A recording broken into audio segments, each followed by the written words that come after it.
Good afternoon, and welcome to this service where we're going to talk about Dale Gordon Johnson and Jesus at the same time. It's hard to talk about Dale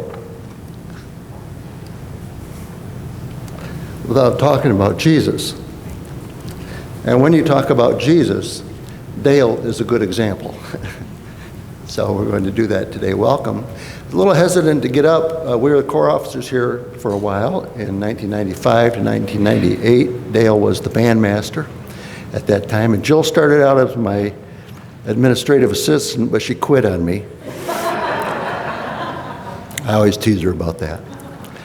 One Easter Sunday, I got up. We had the band from... Oh, I don't know. It'll come to me. Hendon That's, Band was with remember. us. And I was blessed like I was when I was listening to this. We haven't heard a live band for a while, for a number of weeks, and it's a blessing. I was so blessed that it was Easter Sunday, and I had a great Easter message that after a song, I got up and started to preach. And I couldn't figure out why Dale was laughing at me. He was sitting here in the front row next to Sue, and they were laughing. And it wasn't a funny sermon. I had several thoughts. I won't tell you one of them. But then it dawned on me that it wasn't my turn. I was about a third of the way through the sermon, and it dawned on me I was in the wrong place in the order of the service. And the band was supposed to play one more number. And I knew, I didn't even look at them because bands are dangerous, you know. And I knew that if they weren't laughing out loud, they were laughing. And so we drew the first part of the sermon to a conclusion, listened to the band. I didn't want to do it again. So I think we're in the right place. Right, Doug? Where are you? There he is back there. Thank you. Well, thank you to the band for helping us to get started. Turn your eyes upon Jesus, they played. And the things of earth will grow strangely dim. I always thought that was an odd line of poetry. But it is true that the things of earth find their right perspective in the light of his glory and grace. Well, welcome today. This is an odd Sunday. You welcomed new officers this morning. You got good officers, and I'm sure you welcomed them properly and you will love them. But here we are now to say farewell and had to have this service. I was looking at the picture of Dale here. He's laughing at you. It's at the right angle that I'm looking at him, and I said to Sue, I think he's laughing at me. It's one of those pictures that his eyes are just kind of focused on me. I'm sure it's not true, but that's what it looked like, and he was laughing. He called me a number of years ago, and I've been trying, Jill, for the life of me to remember when that was. And he asked me if I would do his funeral. It was a long time ago. I think I was in California, and I was surprised. And I said, well, Dale, are you going to die today? No. Well, then let's worry about that when the time comes. So I did discover he had asked 2 or 3 other people, too. But every year when we get to the lake, what did he ask But when we you? get to the lake, he would always ask me every year, now you're going to do my funeral service, right? Yeah. And I have to tell you that I have always said yes, half-hearted, because I didn't want to do this. But here we are. Welcome today. I guess you have to start by saying, it's a great day at Echo Grove. You used to hear Dale say, wherever he was, it was a great day. And we enjoyed him. Well, let's begin this morning. We're going to begin with a Bible reading from God's Word, and then Colonel Sue is going to pray with us today. Romans chapter 5. Therefore, Since we have been justified through faith, we have peace with God through our Lord Jesus Christ, through whom we have gained access by faith into this grace in which we now stand. And we rejoice in the hope of the glory of God. Not only so, but we rejoice also in our sufferings, because we know that suffering produces perseverance, perseverance, character, and character, hope. And hope in Jesus Christ does not disappoint, because God has poured out his love into our hearts by the Holy Spirit, whom he has given to us. It is a process, life, and many of the experiences of life. Saying farewell is one of them. A process of moving from suffering, however we might experience that today, an aching heart, but a process that moves on to hope that does not disappoint. May it be so in our hearts this morning. Let's pray together. Just a word before we pray. A week ago, this week, we stopped on our way north to visit with Dale.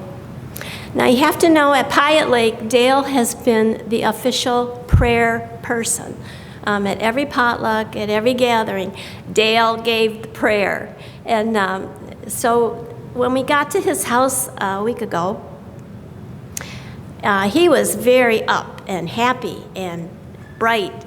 And we said, Dale, do you think you could pray for us? Yes, he said he could pray for us.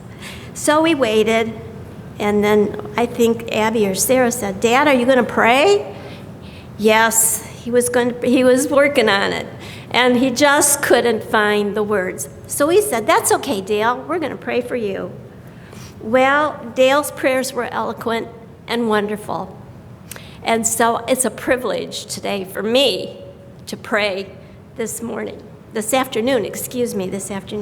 So will you bow your heads and pray this prayer with me? O Lord, our rock, our redeemer, our strength in times of trouble. Lord, right now we feel sadness, but we look to you today for joy and for hope and for a sense of comfort. We've come to celebrate the life of a dear friend, a faithful friend, Dale Johnson, a friend of Jesus Christ. He was a devoted husband and a caring and giving father, a servant, an ambassador of the grace and love of Jesus. I ask for your divine peace and presence as we share in a time of encouraging one another and in the retelling of the life and legacy of Dale Gordon Johnson, stranger to no man and friend to all. We begin by thanking you for the opportunity of sharing Dale's earthly journey, and we thank you for his example of a true servant of God. Each of us carry a special memory and stories, some personal, some funny, and some shared, but all moments that were life-changing and enhancing because we knew and loved Dale. So grant us your grace once again. Help us celebrate and praise you for Dale's life, for the promises of your abiding love and presence. We will give you all praise, glory, and honor. Amen. Now we'll just move through the order of service, and we'll invite Rochelle and Mr. Dick Purtan to come and give tributes, and then just move through the order of service.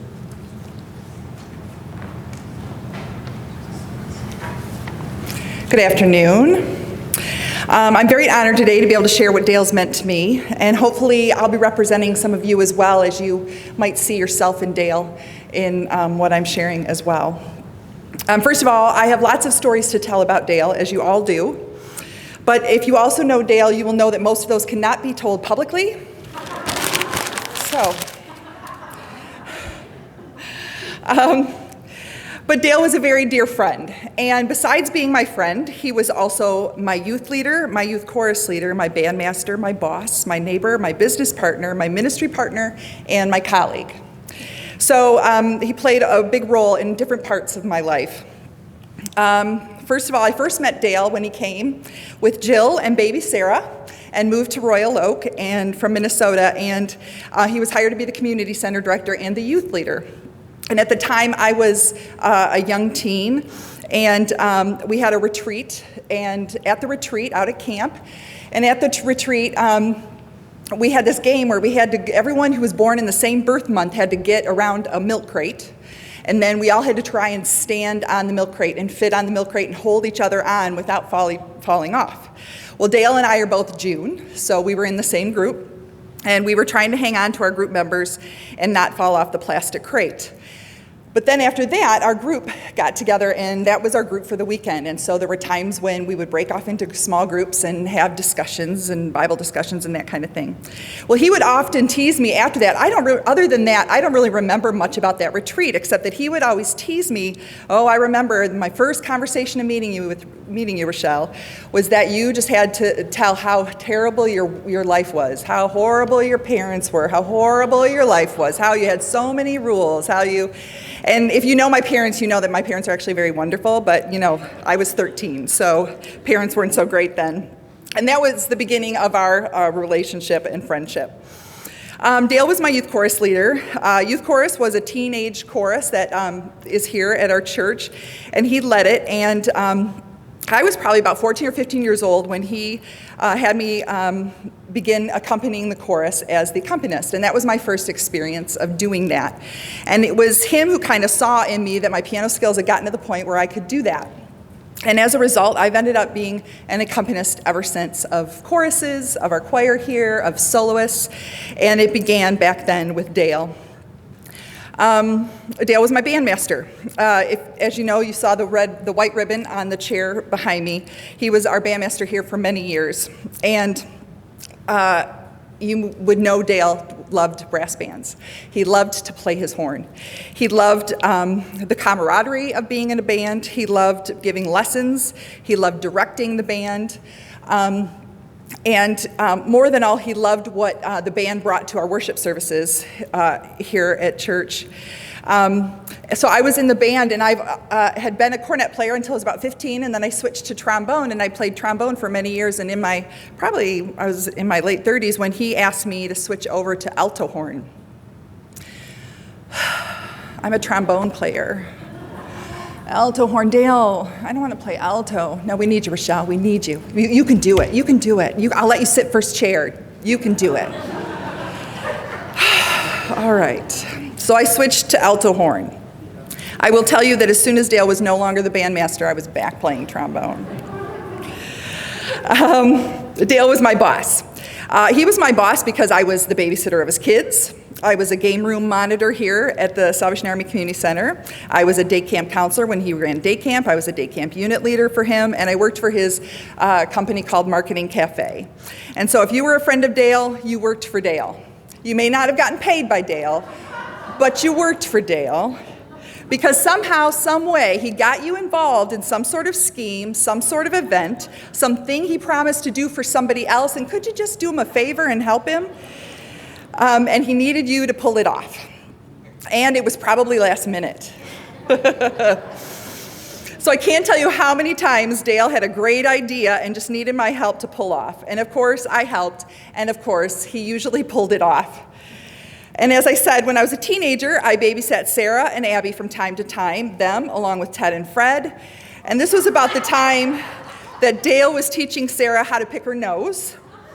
And he thought that was so funny that he taught her how to do that, and she got really good at it. So he was a good teacher. I had to throw that in, you guys. I had to do it. Dale was my neighbor, along with Abby and Sarah and Jill. The Johnsons lived around the corner of us when we lived just about 5 minutes away from here on Campbell Road, and they moved in on 13 Mile. And so it was nice. We would go over there, we'd walk over there, ride our bikes over there, just go hang over there. They could come over, and now at this point, Abby and Sarah could babysit for my kids, and so it was nice being close. But then the Johnsons got the hot tub. Oh, I like a good hot tub. And so did Dale. So we started coming over in the evening to go in the Johnsons' hot tub, and eventually my husband Doug and Dale's wife Jill didn't want to go in the hot tub at night anymore. But Dale and I really liked the hot tub. So we became, as my husband says, hot tub buddies. I know. That doesn't seem right. But you have to know that there was nothing going on other than me and Dale just solving the world's problems. We solved all of the Salvation Army's problems. We solved the church's problems. We solved our family's problems. We solved everybody's problems. And it was fun. We both just loved to talk, and we could talk for hours, so why not sit in a hot tub and do it at the same time? And if ever I drove Dale home from court council meeting, we would always end up talking in the driveway, and Jill would get so tired of waiting, she'd shut off the light on us on the porch. Dale was my ministry partner. When I was about 20 years old, I was working for Dale as a day camp counselor, and the two of us were sitting around at lunchtime one day in the lounge and just thought, wouldn't it be fun? Wouldn't it be great if we could put together a small singing group that could have an opportunity to be able to have a great Christian ministry within our church, as well as other Salvation Army corps and divisions, and to share Jesus Christ through our music? Wouldn't that be fun? And it was kind of a little bit of a dream we had, and the dream happened. We had some people interested in that singing group, and we ended up calling ourselves Surrender. And that group, which we love being a part of, we were able to minister for over 7 years with our music in different places. We were diligent about our rehearsals, which Dale led, and Dale got us invited to many places and events to be able to sing and share Jesus. And he would call anyone, anywhere to get us invited to sing. We sang at Divisional Army events, our church here. We sang at Salvation Army territorial events in Chicago, Pennsylvania, Canada, Omaha, other local churches, and park concerts, just to name a few things. Part of our vision was to be able to have our own sound system and sound guy, but we didn't have any money for that. So Dale dreamed up ways that we could raise the money, and we did. We raised the money, and we got our own sound system, and we even got a box to put it in, and we rolled that thing around for all 7 years. He was really good, too, about World Services, being able to raise money for that. And so we, as a singing group, used to do a lot of fundraising for that as we wanted to give to missions. Dale would also give us some trouble sometimes, or get us into trouble. Now, that doesn't sound like Dale, does it? Getting into trouble? So, like when we went to Alpena to an advisory board meeting to sing with our group, and we had these really cool safari outfits. They were cool. And we really wanted to wear them, but we really needed to wear our uniforms because it was kind of an official thing. So we decided, well, we'll wear our uniforms for the beginning, or Dale did. We'll wear the beginning, and then we'll change at the intermission. So we did. We got all excited. So he said, oh, yeah, it's fine. We're good. And we changed, and we got in trouble. My Uncle Clarence Harvey didn't like it very much. And so we got in trouble. But remember, it was the 80s and safari costumes were in. Dale was my business partner. Me and my husband went into business with Dale with his t-shirt printing business at one time, and you all have gotten a t-shirt from Dale, I'm sure. And so we used to, we were partners, we would print shirts, get jobs, all that kind of thing. And again, Dale got us working. So here's what may sound familiar to you, Jill and Sarah and Abby. Last-minute t-shirt jobs, staying really late in the night to finish a print job, delivering the t-shirts to one person to take to another person to get it to the person who was in the community of where the customer was. So that was always fun, being his business partner. He was also my colleague. I finally became Dale's colleague when I was hired by the Salvation Army Eastern Michigan Division as the volunteer and events director, and one of my events was the Bed and Bread Radiothon. And at that time, Dale was hired by the Salvation Army to also be the director, whatever, I don't know what you call his title, but he worked the deal. And it was his job to make sure the Bed and Bread Radiothon happened and raised the goal. But this meant we worked together every year, nearly every day for several months. And by this point, Dale and I had worked together for so many times that we knew how to do it. He was the idea man and I was the doer. I was the details, he was the big picture. He was the upfront guy and I was his runner. This meant lots of time in the car, going to meetings, dreaming up all those things we could do to make the Bed and Bread Radiothon raise more and more money to help the homeless and hungry. And finally, he was my friend. Of all the things Dale was, he was my friend. Neither one of us were huggers, so we had kind of a thing. I'm not going to hug you if you don't hug me. Like, we're good, we're good. So he and I had that understanding, but I will say, the older we get, the more we're okay, we could hug. Dale was funny, and he made me laugh all the time, and the crazy things he had me doing over the years, I can't even keep track of, and you see, we could talk about anything. And so I can't leave here today without telling you that what we talked about the most was the purpose and the reason that Dale did all of the things he did. The reason he raised so much money for the Bed and Bread Radiothon, and the reason he thought he should have a singing group and be the bandmaster and a youth chorus leader, and a reason why he dreamed so many things for our church and the Salvation Army was because he believed in the ministry of the Salvation Army as a way for us to express our love for Jesus Christ, help others, and help others to know the love of Jesus for themselves. So there's one lesson he taught me that he had told me one time, and he used it, I think, in some devotions over the years, and it goes a little bit like this. If you think of a clock, and if following Jesus the way he wants us to follow him means we're at noon, the only thing that Satan, in order for Satan to get us off, he doesn't have to have us at 12:30. Satan only needs us at 5 after 12. To get us out of line with God.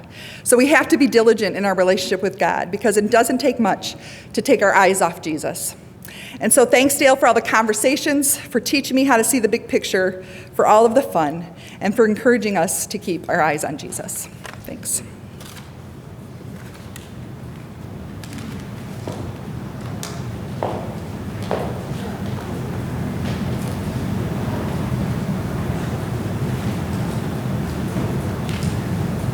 Thank you. Sorry, I'm at the wrong microphone. You know, I work in radio. Sorry. Typical of me, not paying attention. Anyway, sorry we were a little bit late. When I say we, this is my wife, Donna. We've been married, 2.5 weeks, I guess it is. So anyway, she was giving me directions, and I've learned to learn that lesson in 2.5 weeks. So I did follow. We got here a little bit late. But anyway, it is nice to be here to speak on behalf of my dear friend, Dale. It's fitting on this weekend where we celebrate this magnificent country of ours to magnificently try to say some nice words. Not trying. Actually, easy comes. But Dale Johnson. He was my buddy and my pal for 30 years, roughly 30. We could never figure out if it was 30 or it might be a little more or a little bit less. It was just after the Radiothon, the Bed and Bread Club Radiothon started, and that would have been 1987, I think it was something like that. We just did the 32nd or 3rd year. And the first year we did $15,000, and then it went up a little bit after that, and a little bit after that, and a little bit after that. And the last the last 5 years that I was doing the Radiothon on WOMC, where we had been doing it, I think we started on another station, one of the many I've worked on. It's hard to keep track. So anyway, we did $20 million in 16 hours, and the next year, $21 million, the next year, $22, the next year, $23, and the final year was $24.5 million. Now, that's a lot of money in 16 hours. And remember, these are the people, the listeners, that were contributing to this thing. It was quite astounding. In fact, we got so many calls from other stations in other cities who wanted to do the same thing, and they asked how we were able to raise that kind of money. So I didn't really know the answer myself, so I said, Dale, tell them. So, and that was the way it was with Dale. Dale was my right-hand guy. I got all the credit for this kind of stuff because I was the guy on this one or the wrong microphone. Didn't matter at the time, I guess. And so I got the credit for it, and Dale was really the genius behind it. He truly, truly was. It didn't matter what the question was. He knew the answer, or he said he did. And he was one of the great, Jill said to me on the phone, she said, I would like you to be there if you could make it, meaning now. And I wonder if, and I said, how long? She said, no more than 5 minutes, right? No more than 5 minutes. So it's going to be at 4.5 maybe. So anyway, no, the fact is, she said, maybe you could tell some amusing anecdotes. Well, I always like to hear that expression, tell some amusing anecdotes. So I don't really have any amusing anecdotes with Dale because Dale never stopped talking. So, and I never got a chance to get in there, give my amusing anecdote type of thing. So that's the way it was. But he was the leader of the whole deal. He really, truly was. I mean, he's the guy that put it together. He had the meetings ahead of time, the meetings afterward, the meetings in between. When we didn't know where to go and what to do next, it was, Dale, what do you think we should do? I mean, I'm telling you the absolute truth. This is the way it was. So he, you know, in the background didn't get the credit, publicly anyway, that I and the rest of the folks on the air did, naturally. It makes some sense, I guess. So anyway, the bed and bread thing, and it really came home to me at your house about 2.5 weeks ago when I was there. And the reason was I looked to my left and the bookcase. And what was in the bookcase but all these little statues of, like, there was my statue, the bobblehead, that's what they were, bobbleheads. So there was mine, there was Big Al who worked with me, and some of the other people too. And so those statues were, in fact, I hope they haven't been ripped down yet because, you know, these crazies out here in the street. But if there ever were statues that deserved to be ripped down or torn down, these were them. But anyway, that was his life. I mean, I could see it more than in a long time. This was Dale. He believed so much in this bed and bread club. And when you're raising that kind of money, that's an awful lot of people. And Dale certainly was a people person. I hear that expression a lot about people, but Dale was.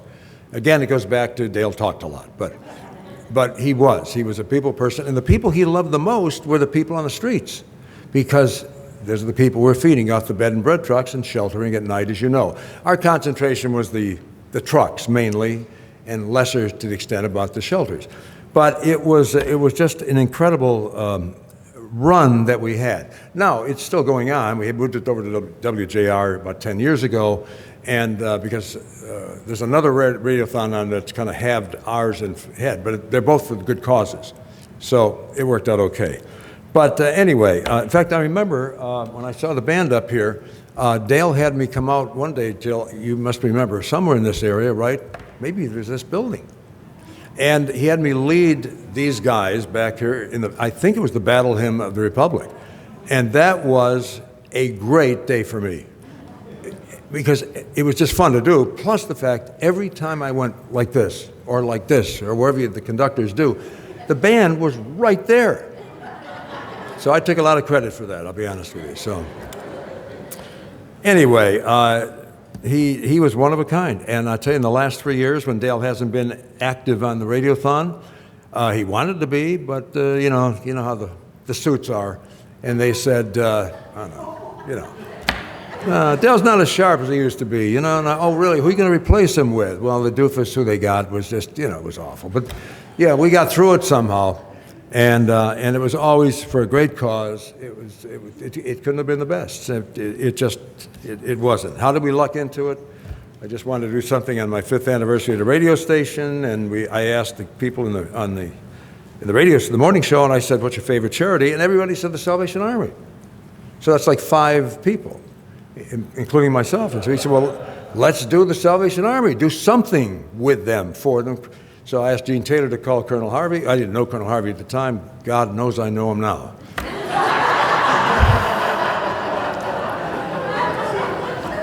He's something else. Wonderful guy. Well, anyway, before I go on and on about my amusing anecdotes, which I really don't have that many of, I wanted to read something to you that I've seen and I've heard. It's from a movie. And the movie was, and you may or may not have seen it or remember it, there was one in the 30s, I guess, and there was one, I think, in the 50s or 60s, and it starred Peter O'Toole and Petula Clark. They were the 2 stars. Goodbye, Mr. Chips. Well, at the end of the movie, this takes place, vocally, and with some music, of course. I don't have the music, even, no offense, guys. I know you could do it if you wanted to, and if I had rehearsed ahead of time with the band, but I didn't, of course. So let me just read this to you, if you will, and dedicate this to Dale. This was Dale. In the morning of my life, I shall look to the sunrise. At the moment of my life when the world is new, and the blessing I shall ask is that God will grant me to be strong and brave and true, and to fill the world with love my whole life through. In the noontime of my life, I shall look to the sunshine.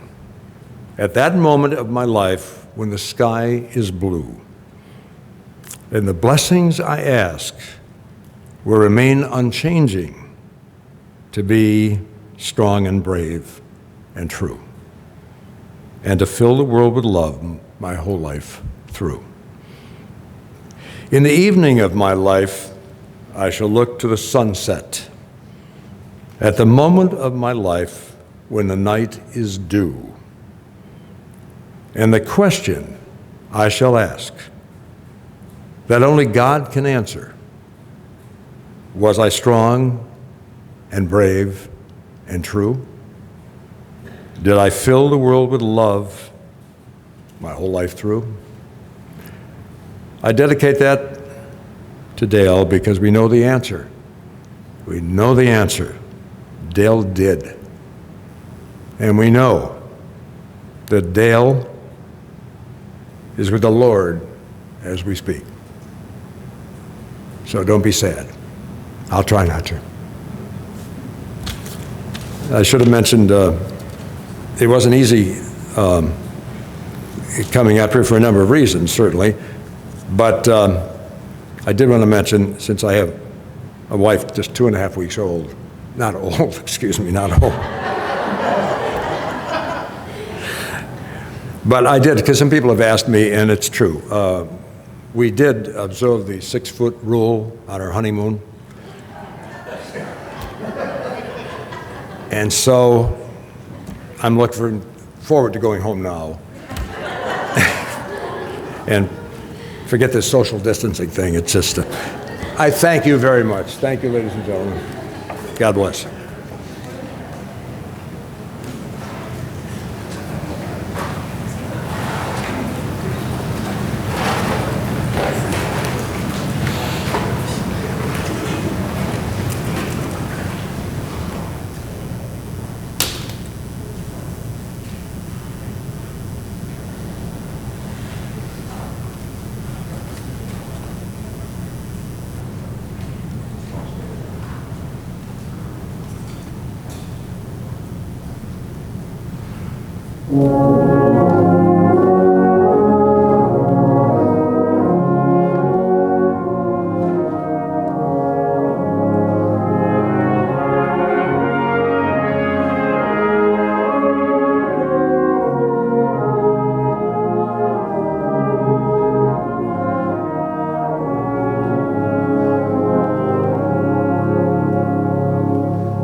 Oh my, I'm blessed.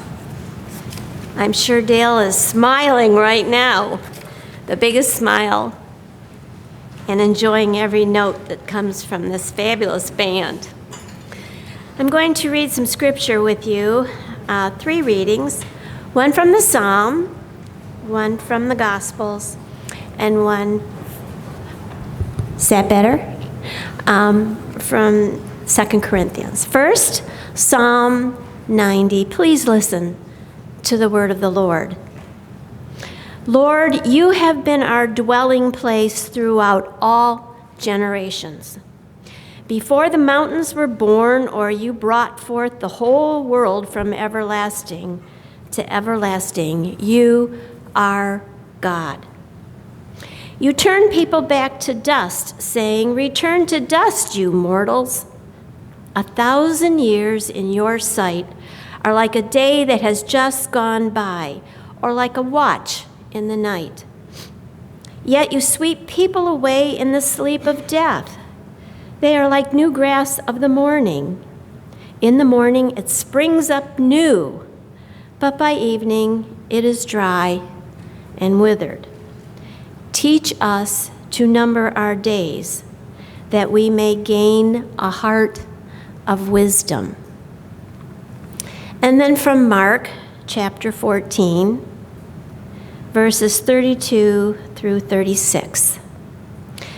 Then they came to a place which was named Gethsemane, and he said to his disciples, sit here while I pray. He took Peter, James, and John with him, and he began to be troubled and deeply distressed. Then he said to them, my soul is exceedingly sorrowful, even to death. Stay here and watch. He went a little farther and fell on the ground and prayed that if it were possible, the hour might pass from him. And he said, Abba, Father, all things are possible for you. Take this cup away from me. Nevertheless, not what I will, but what you will. And then the final reading is from 2 Corinthians chapter 5. For we know that if the earthly tent we live in is destroyed, we have a building from God, an eternal house in heaven, not built by human hands. Meanwhile, we groan, longing to be clothed instead with our heavenly dwelling, because when we are clothed, we will not be found naked. For while we are in this tent, we groan and are burdened, because we do not wish to be unclothed, but to be clothed instead with our heavenly dwelling, so that what is mortal may be swallowed up by life. Now the one who has fashioned us for this very purpose is God, who has given us the Spirit as a deposit, guaranteeing what is to come.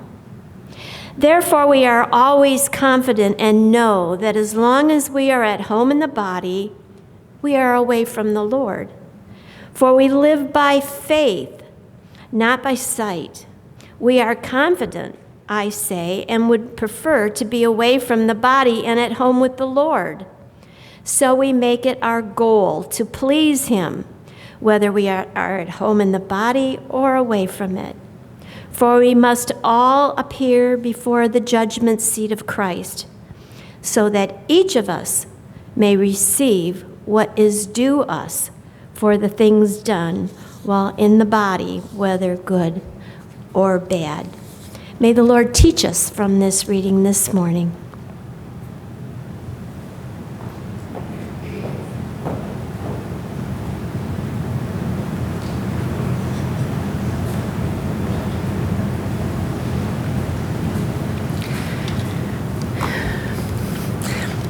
From the very beginning of the afternoon when the band was playing the prelude, I don't know about you, I could see Dale up here. The only question I would have is he leading right-handed or left-handed? But he would be in his glory leading the band today. The band is just Incredible. Thank you, Dick, and thank you, Rochelle. The interesting thing is you listen to these two speak before me. What they said sounds incredible, but it's true. It was all true. And Dale was such an incredible person and so multifaceted that you wonder, how could one person be all these things? He was. He was all those things. Well, let's get started here. Lars, Sven, and Oli were asked, when you're in your casket and your friends, neighbors are mourning you, what would you like them to say? Lars said, I would like them to say that I was a wonderful husband, a fine spiritual leader, and a good family man. Sven said, I would like them to say I was a wonderful teacher and a servant of God who made a huge difference in the lives of people. Oli said, I would like them to say, look, he's moving.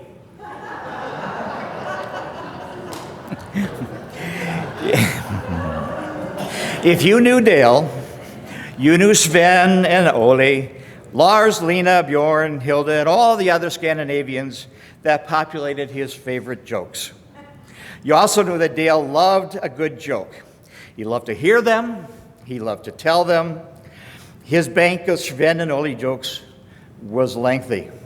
Dale was a funny guy, and he loved to have fun. I think Dale would agree with Lars, Sven, and Ole on this one.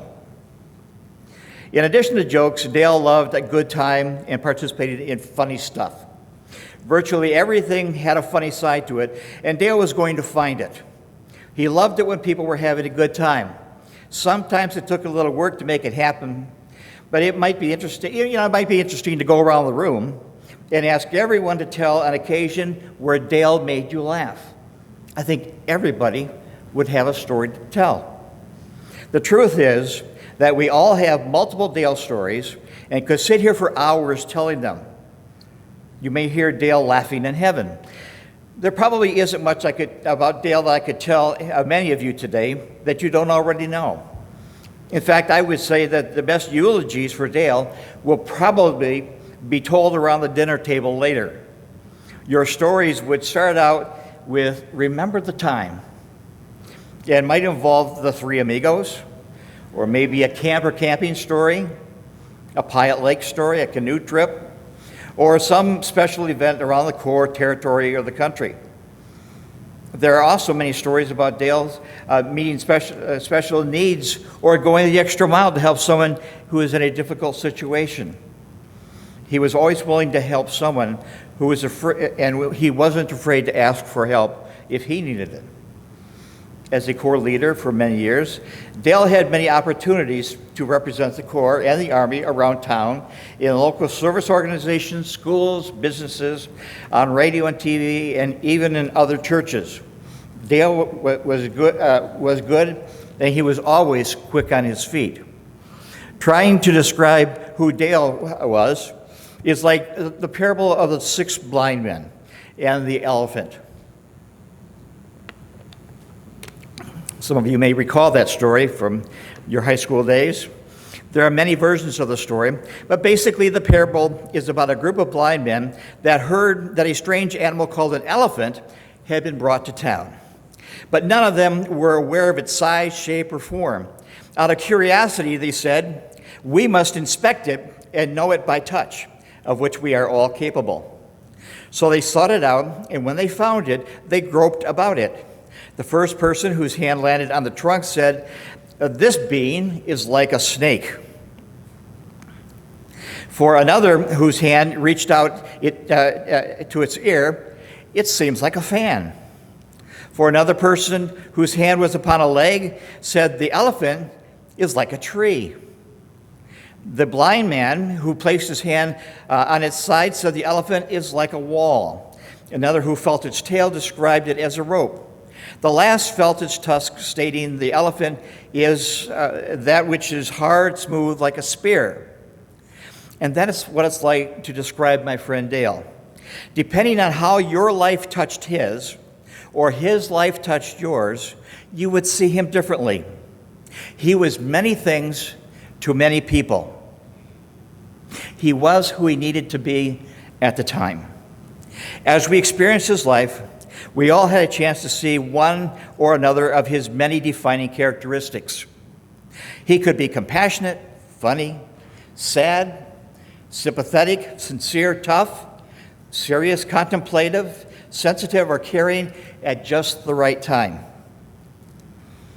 He was always aware that he represented his Lord and Savior wherever he was or whoever he was with.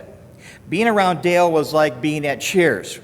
When Dale walked into the room, there was always somebody ready to say, "Hey, Dale." And that's when things would get started. There were only a few things that were truly sacred to Dale.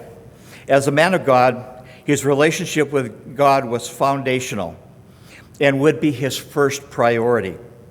As a husband and father, his relationship with Jill, Sarah, and Abby would be next. Then his relationships with his friends and colleagues and his ministries. Everything else just kind of fell into place where it fit. Denise and I knew Dale well, and thank God for bringing the Beachums and the Johnsons together some 30 plus, maybe 35 or so years ago. If you do the math, you'll realize that that only counts for about half of his life, the second half. The first half, although a bit of a mystery to us, we are still learning about. We know a little bit about his Minnesota days and his exploits in and around the Minneapolis Temple Corps, Silver Lake, Mankato University, Anoka High School, but not much. I'm still fascinated and amazed when I hear the pre-1985 stories about Dale. I've talked to enough people that confirm the stories are true. Those of you who are part of those stories, please feel free to share the details at the dinner table. Dale had strong loyalties to his family, his friends, his army, and for some, I don't know what the reason is, but his Minnesota Vikings. Ooh. It was a cold, better get a drink of water after that.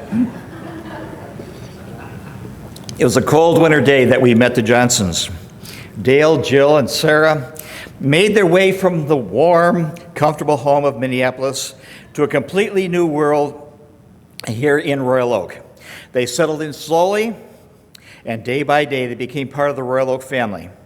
Dale became ensconced in his new job at the Sal, in the various ministries of the Corps, and the entire Royal Oak community.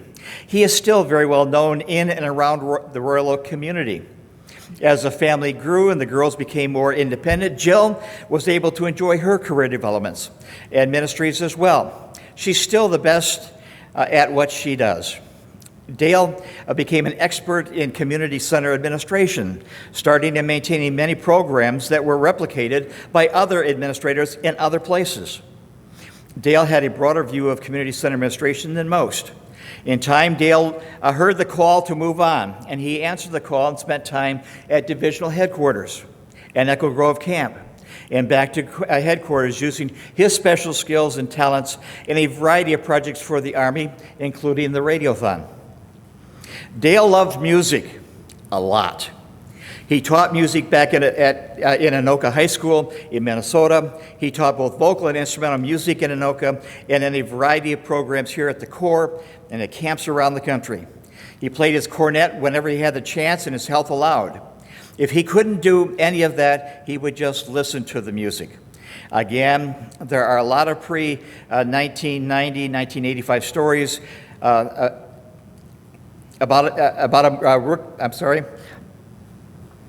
that I haven't heard yet.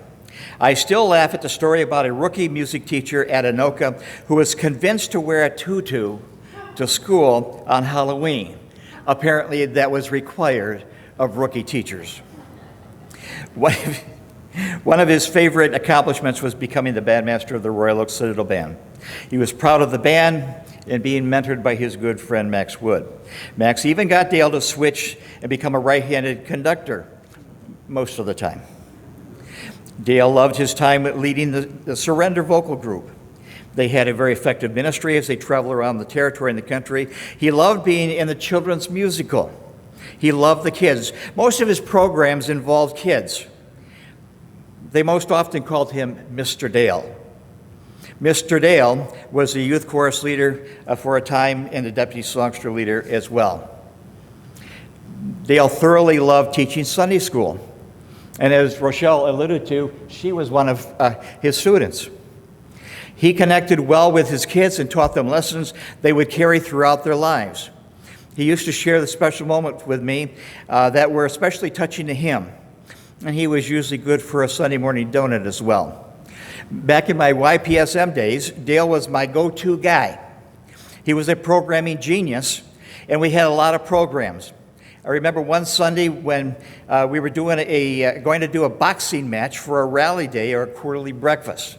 We set up the ring in the center of the gym, got our hands on some boxing gloves and trunks, and all was ready to go.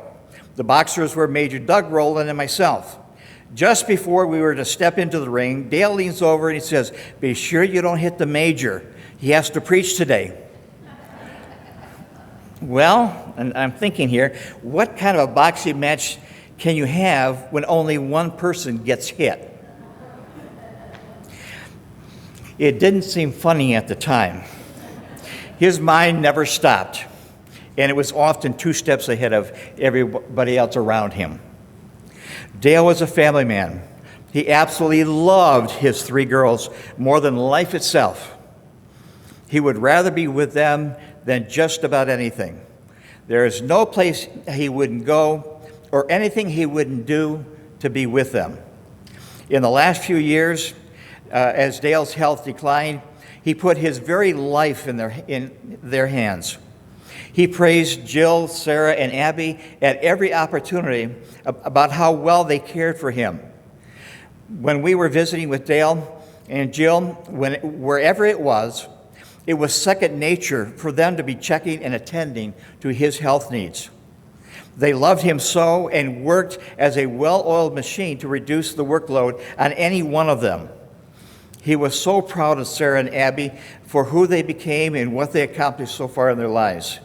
He admired their independence and their unique talents and skills. He and Jill were their chief cheerleaders. Sarah and Abby are a wonderful blend of their dad and mom's character and personality. As they grew up, they were always at their parents' side, watching, helping, learning. Sarah and Abby learned well from the best. Jill was the perfect mate for Dale. If you follow their lives from birth to marriage, you would be as convinced as I am that theirs was a marriage made in heaven. Surely not perfect by earthly standards, but absolutely from God's. I have heard Dale and Jill tell about some of their life before they got married. We've enjoyed their wedding story and some of the early marriage years. Then we watched them over the past 30 years. God has had a plan for their lives, and they lived it together. Some of it was easy, some of it not. I have seen God as the center of their home. I have seen God as the center of their marriage. The plan for Dale's life has taken him to many places to serve God in many ways, and now it takes him to heaven to embrace his heavenly Father. I'm sure he is in the arms of Jesus, healthy and whole. The plan for Jill's life is still unfolding. She lives a God-centered life, so I'm confident the day will come when she too will embrace her heavenly Father. Thank you, Dale, Jill, Sarah, and Abby for letting us be part of your lives and your family. May God bless you as you face the challenges ahead. Our lives have been greatly enriched by our friendship and fellowship over the years.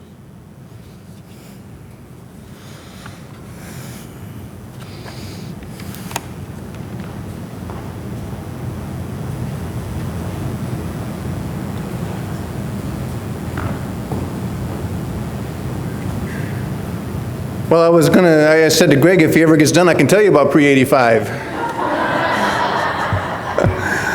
I've been asked to speak on behalf of the family, and that's quite an honor. Thank you for that. Very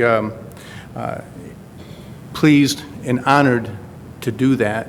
Felt a little bit out of place because speaking on behalf of the family, I'm not anything to do with Scandinavian heritage. I missed out on that.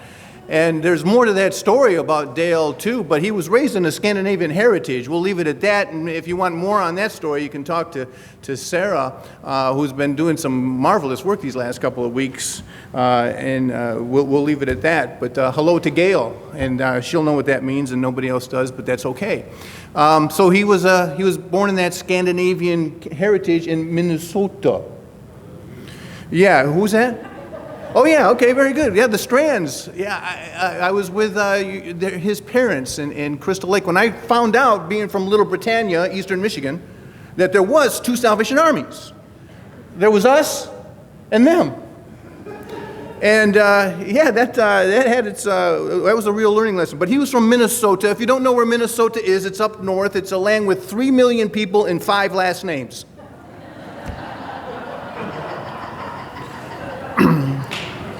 And it's a land where Dale took us through the true experience through the eyes of Sven, Oli, and Lena.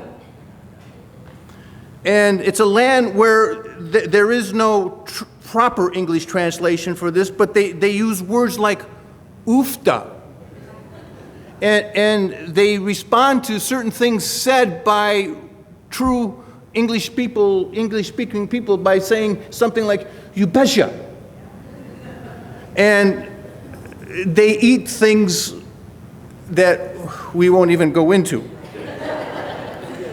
But Dale, it's all been said. I hope you're not too sore from sitting so long. But Dale used all of that. He was a real motivator for us, even within the family itself. He was enthusiastic about his leadership, no matter where it was, in business, at camp, in the marketing cafe, whatever it was. Life itself. Dale loved to talk leadership, and he really did a good job of the study on that. The glass was always full, and it was always a great day at Echo Grove. By the way, read your bulletin carefully and give to that plaque that Jill is going to have constructed. I don't know if the DC knows about that or not. Does the DC know about that? Okay. Well, we'll talk about that later. Enough on that said. But give to that plaque. It's going to be wonderful. Give today. Dale liked to eat. He was great with the grill. You remember those days? When we got commissioned in 1991, we went to the Wisconsin Dells together in our campers, and Dale cooked outdoors, and it was just a wonderful time that we had together. Well after that, 20 years after that, in 2001, our common friend, the Schweitzers, the only people in Minnesota that are not Scandinavian, but German and Polish, God bless them, they took us on a cruise through the British Virgin Islands on Andy's 40-foot catamaran. And we stopped at, we'll call it St. Philip's because nobody will know the difference. I don't know which island it was. And I was the dinghy captain. And the dinghy is the small boat that's tied to the boat, and you I didn't know, maybe you do. I'm not of that social status. So I was the dinghy captain, and I'm coming in, and this very large, very dark lady approaches the end of the dock to receive the rope from the dinghy. And she pulls us up there, and she straps it in, and she's rather large, and she had certain body parts that were just kind of hitting us in the head, and she was large, and she was scary. And she took us into the restaurant, and she said, "May I help you?" And we said, "Yes, we would like the lobster, please." Everybody except Brenda. If you know Brenda, she eats grilled cheeses. She takes us out for these fantastic dinners, but she eats grilled cheeses. And so she said, "Okay, lobster coming up." So they bring us the lobster. She comes back 10 minutes later. She says, how you doing? She says, and Dale says, "More lobster, please." And she says, "Okay." And so she brings us more lobster. And 20 minutes later, she comes back out again. We're dripping with butter and salt. And she says, "May I help you?" And Dale says, "More lobsters, please." And she says, "No." And Dale says, "Well, the sign says all you can eat." To which she replied, "That's all you can eat." She was big, she was scary, and we weren't going to mess with her. So we had 2 servings of lobster. Dale was a big spender. You all wore T-shirts, but he didn't. In fact, oh, Jill, I didn't bring my object lesson. I got one of his shirts as a mask. That was the most important thing I was going to bring up here. So Jill took his shirts to Hazel's. I don't know, is Hazel here? Who's Hazel? She's not here? Okay. She took his shirts to Hazel, and I said, I'll pay extra if you can get me a polo symbol on my mask. She didn't get me a polo, she got me a Brooks Brothers, which is okay, you know? I mean, it was good. And so he was always wearing those long sleeve button downs, looking real sharp, while the rest of us were wearing his T-shirts. I think he must have had stock in Apple because he always had the latest Apple product. Always. Always. So Dale says to Jill one time, hold on, Julie, this is going to be fine. Dale says to Jill one time, "Jill, I want something in my driveway that's going to go from 0 to a 150 at the drop of a hat. When I step on that thing, I want it to go boom, 0 to 150. She says, "Okay, Dale." Jill wakes Dale up the next morning and says, "Honey, I want you to come outside, cover your eyes, let me cover your eyes." So Jill covers Dale's eyes and takes him out to the driveway, and Dale's saying, "They can't wait, man. What is this, like a Mustang GT 500, you know? Being from Detroit and all now." And so Jill says, "Take one step forward." She says, "See that?" "No, I can't see anything." "Well, take your eyes off." Dale looks down in the driveway, and he sees a bathroom scale go from 0 to 150 just at the drop of a hat as soon as he stepped on it. Okay? All right? That come off okay? All right. We had some concerns about that. When Jill finally got her way, Dale ended up with a Ford Fiesta. An early one. It was the twin of the Yugo. Anybody remember the Yugo? And 4 of us went across the Mackinac Bridge on a very windy day, and by the grace of God, we made it to the other side. That was very scary, but Jill was the practical one.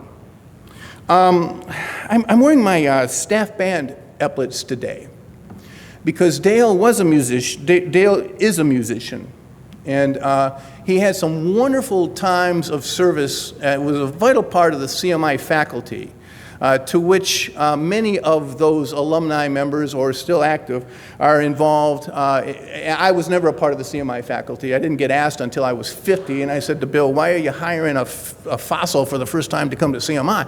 So I declined respectfully, or as respectfully as John Aren can, and so we went on from there. But many of these CMI alumni I meet with on a weekly basis in staff band. And there's many staff band alumni here with us right now, including Abby herself. And so when it comes to talking about a musician, I want to default to breaking news. You know, everything is breaking news. What is that, Mr. Purtan? Everything is breaking news. Breaking news from Greg Payton. "If I had the opportunity to share these words at Dale's funeral, I would be grateful. For 23 years, from 1994 to 2017, I have the privilege of working side by side with Dale on music programs, concerts, recordings, annual dinner." You didn't leave that water up here, did you, Craig? Annual dinners, divisional camps, territorial camps, fundraising activities, community care, Christmas events, radiothon, T-shirt design, and production. Dale's approach to all these assignments was with endless compassion, commitment, and Christian love. No one ever wanted higher quality results than Dale. I salute Dale with total respect and thank him for his excellent service. That from his former colleague, Greg Payton.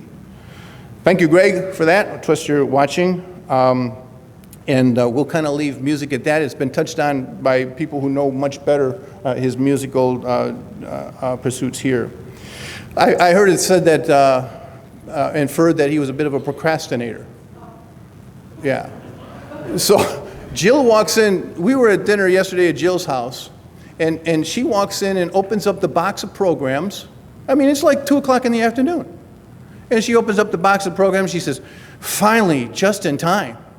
And Abby and I looked at each other saying, "What?" Man, if that was Dale, the ink would be wet when we're passing them out at the back door. That was plenty of time, Jill, plenty of time.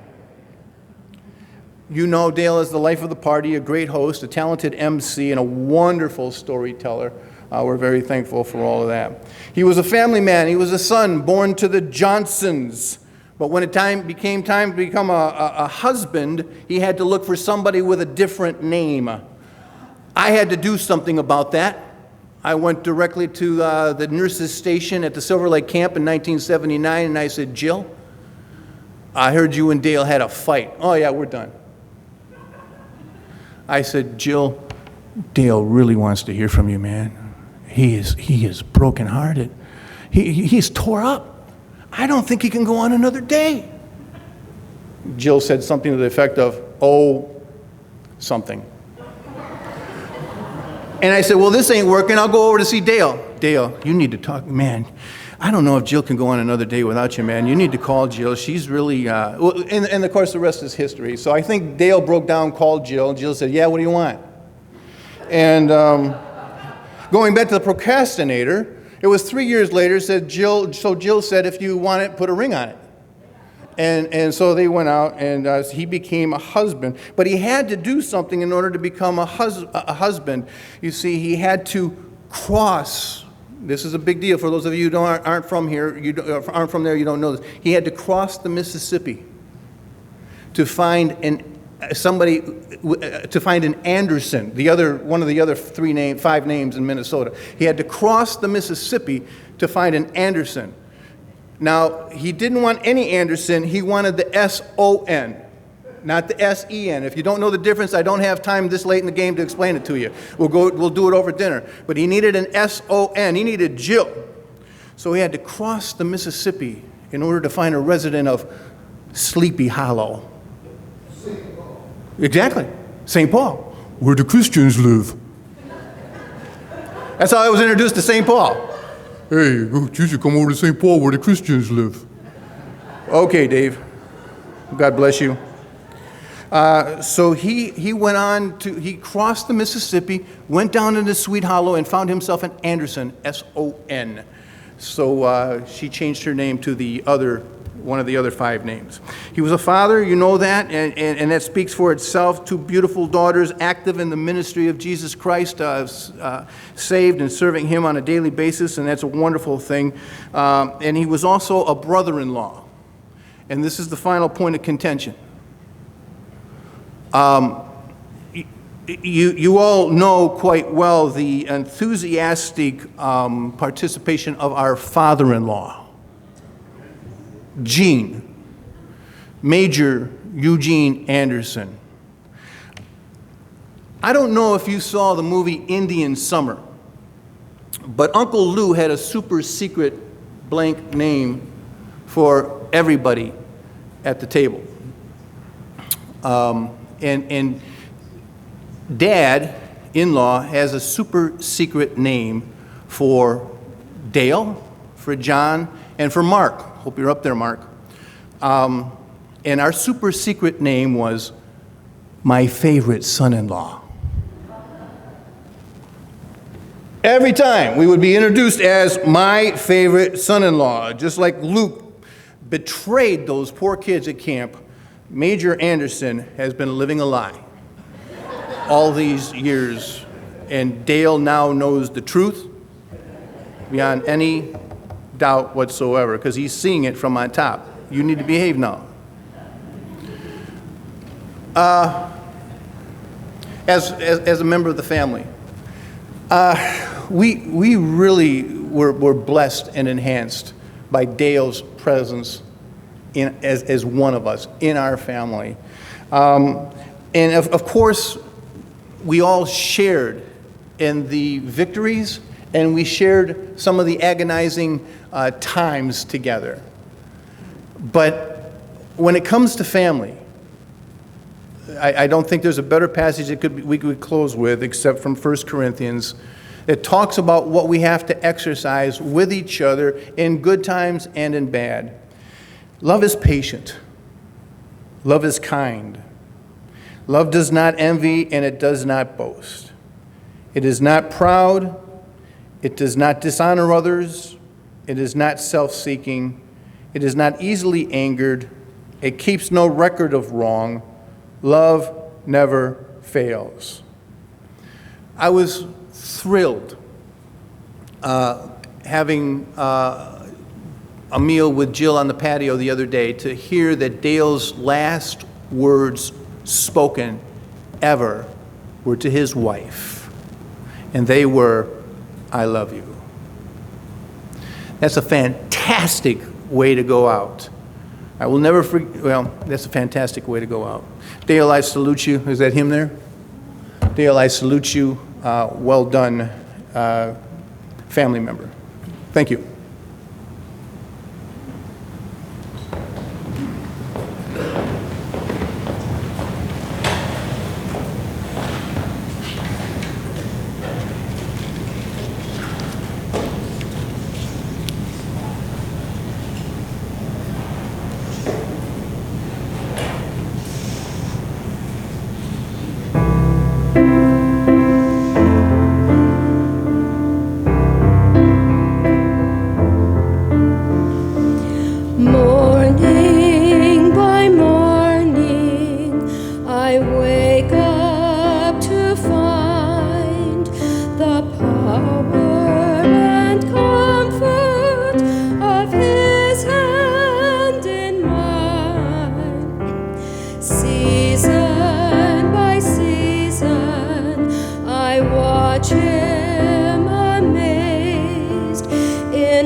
great love, we are not consumed, for his compassion never fails. They are new every morning. Great is your faithfulness.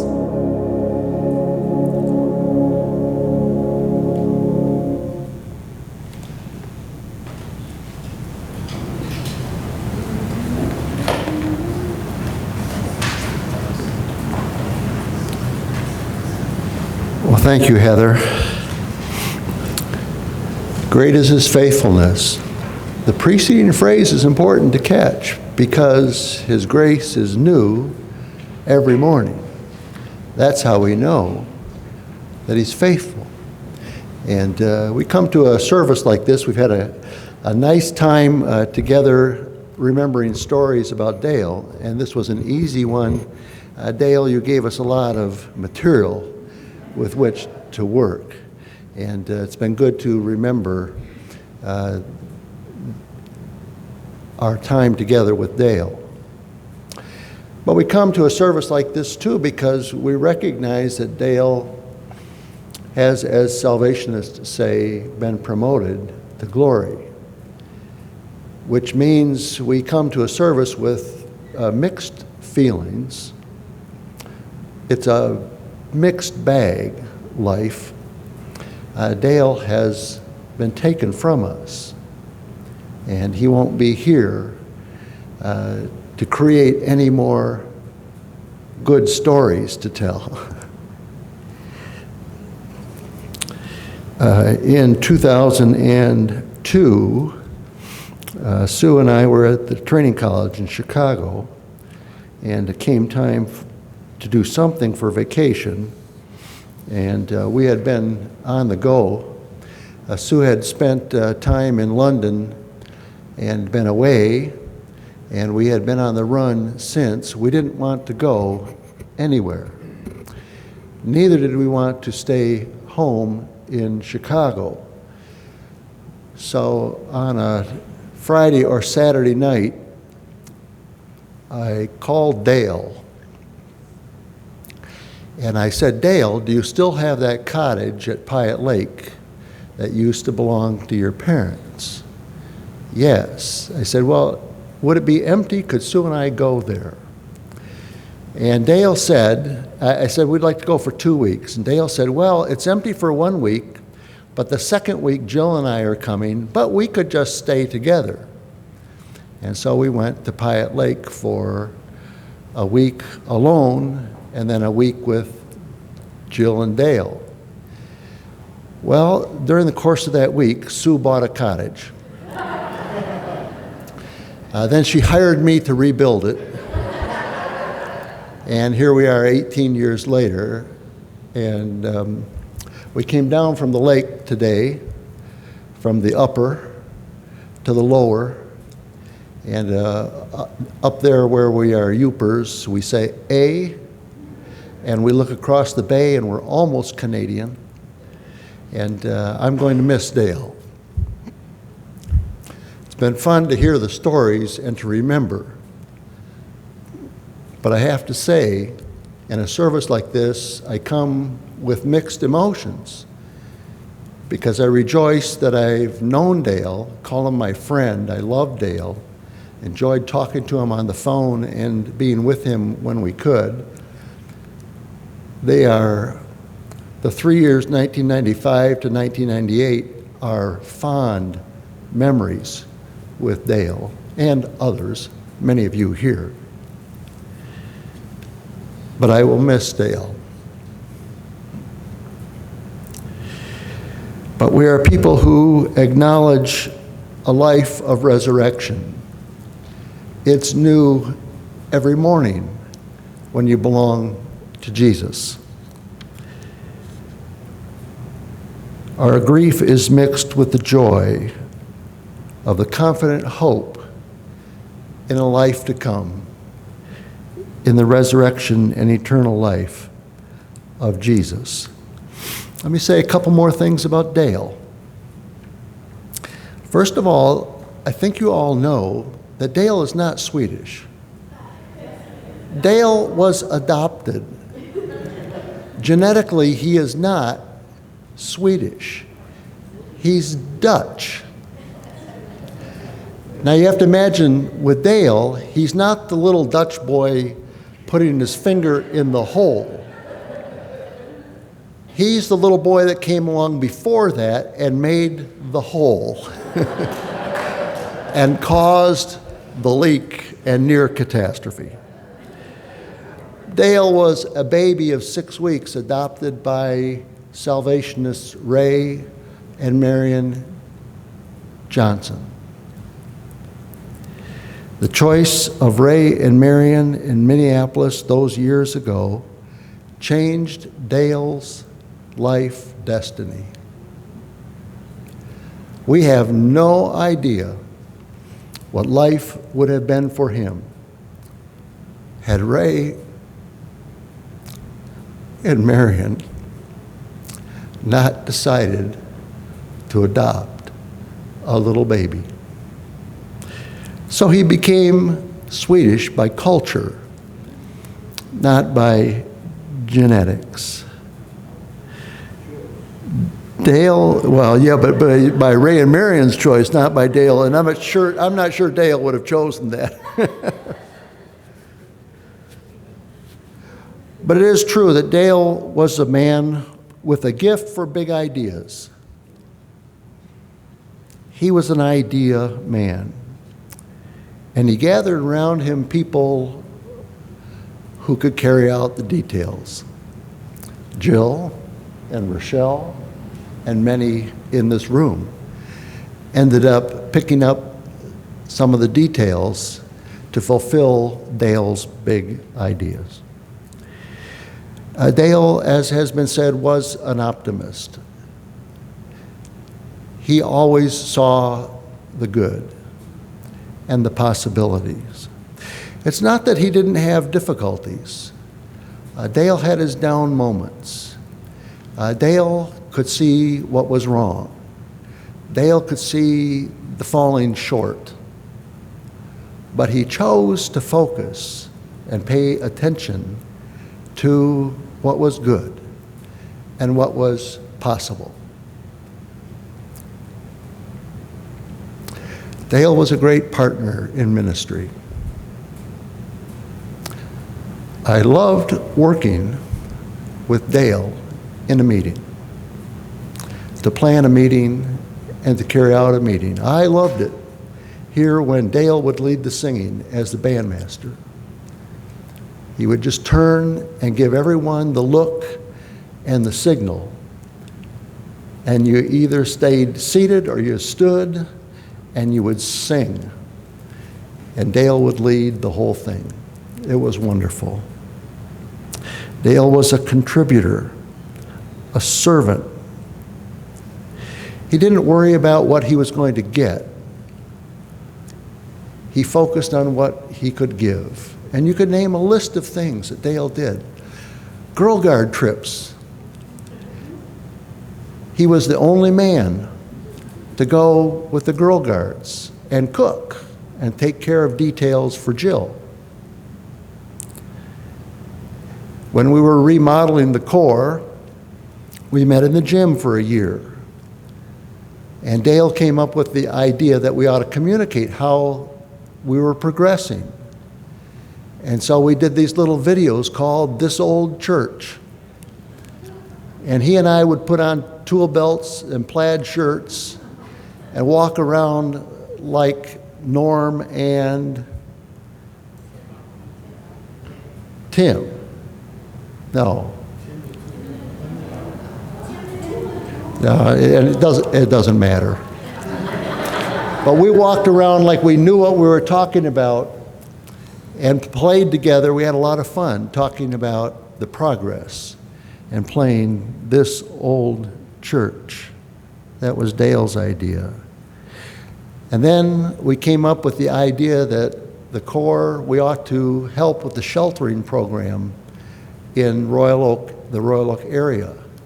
They had, the churches had a little schedule of hosting homeless people in the churches, but they had too many.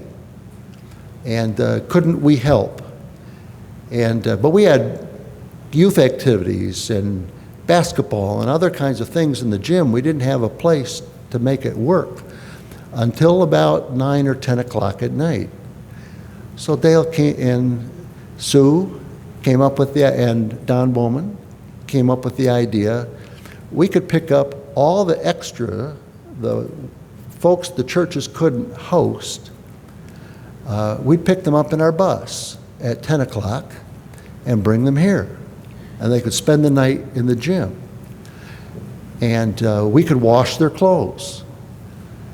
But we had to feed them breakfast and get them out the door because we had the preschool kids come in the morning, and we couldn't mix the homeless with the school kids.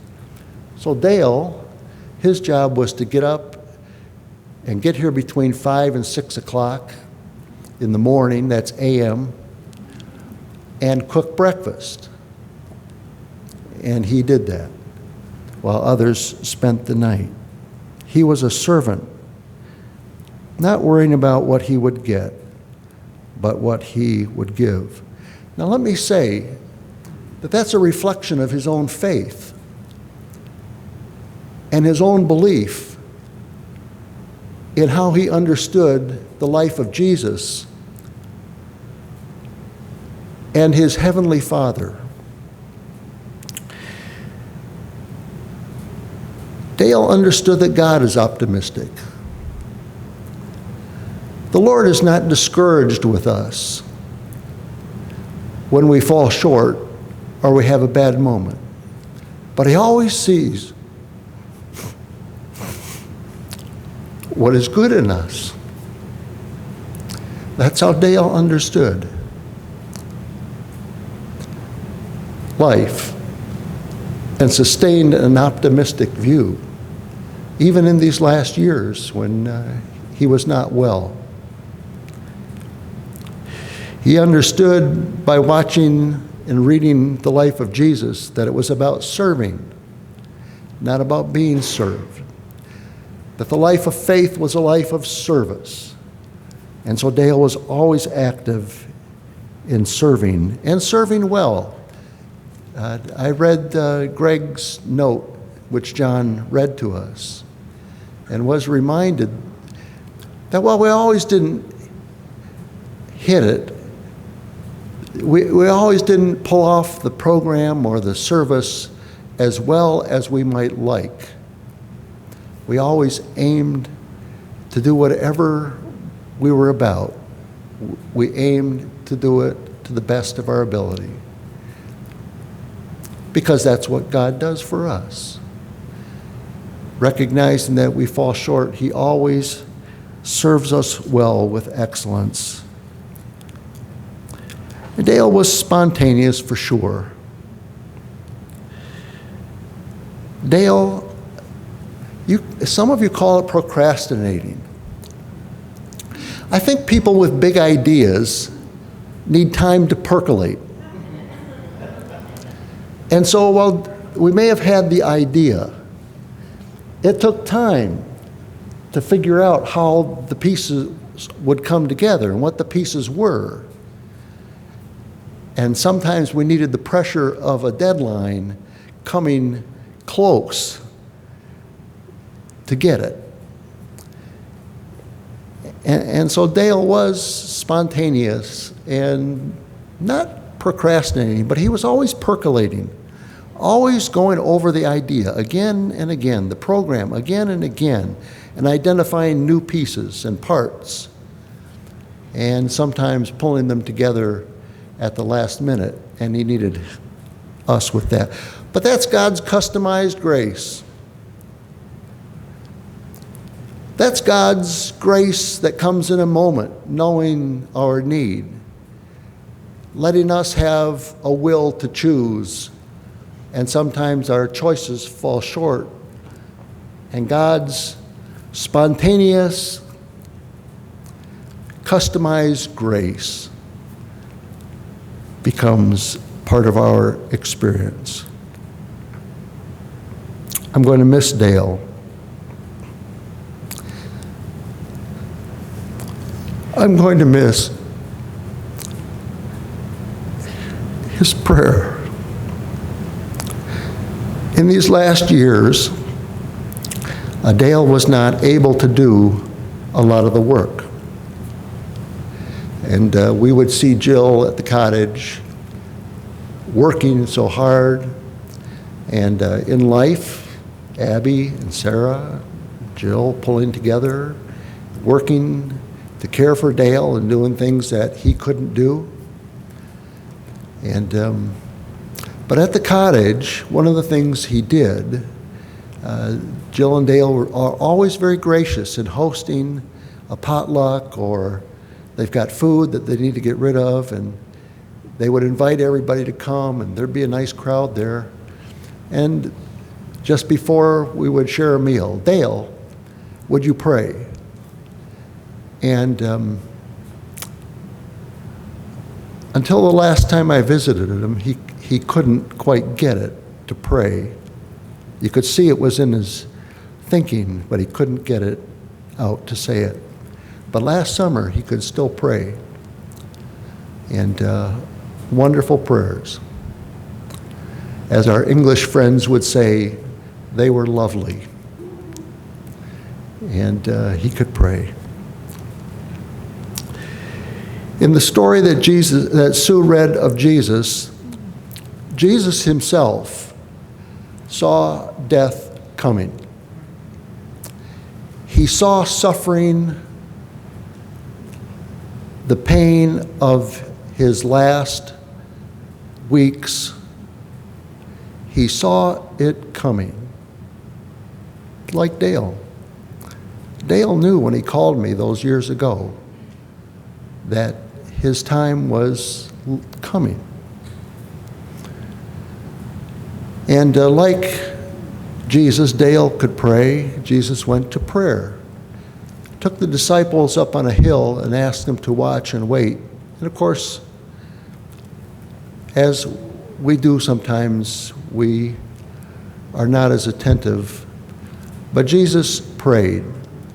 And he prayed an important prayer that is helpful to us just now. Jesus said this simple prayer: not what I will, but nevertheless, what you will, he said to his Father. Jesus went a little further, fell on his face and prayed, "O my Father, if it is possible, let this cup pass from me. Nevertheless, not as I will, but as you will." Nevertheless, as you will. Friends, in life there are things, there are circumstance, situation, conflicts, which you will not be able to figure out with intelligence or logic. Perhaps even today, some here will think, or today, many will think you foolish to claim to live in a relationship with a creator God. In this day of science, faith to many is old-fashioned and foolish. Some say, prove yourself. Some said to Jesus, prove yourself. And Jesus recognized that even if someone rose from the dead, many will not believe. In the face of doubts and the unprovable of such, we must find faith and courage to say, nevertheless, nevertheless, not as I will, but as you will. One day Jesus found his disciples had been fishing. They had caught nothing. "Master," said Peter, "we have toiled all night and caught nothing." Jesus said, "Throw your nets on the other side." "But," said Peter, "Master, we have toiled all night and caught nothing." Then he said, "Nevertheless, At your word, we will let down the nets. There's a lot about life that doesn't make sense. There's a lot about life that we cannot figure out with logic or intelligence. But by faith, nevertheless, we will believe and do His will. There are experiences and circumstances which come our way which are difficult to endure. They are painful, both physically and emotionally and relationally. They are difficult and painful. It's hard to lose someone you love. It's hard to endure a sickness and the pain of physical suffering. It's hard to lose a lot of things in life. But by faith, we must say, nevertheless, not as I will or want, but as God wills and provides. Life may demand of you responsibility and hard choices, choices to choose right over wrong, or to choose the best over the mediocre. Hard to carry heavy responsibilities. Life will require faithfulness over every easier way. But your destiny depends on this simple prayer. Nevertheless, not what I will, but as you will. And I think Dale understood that prayer. And he was faithful to the end. In the face of difficulty and adversity, we, like Dale, like Jesus, we must choose to say, nevertheless, not as I will, but as you will. You may be facing a difficult circumstance as you gather as family today. This is a hard moment of life. But you may be facing, others may be facing other difficulties, perhaps illness, as did Dale. Nevertheless, Lord, you will be my healer.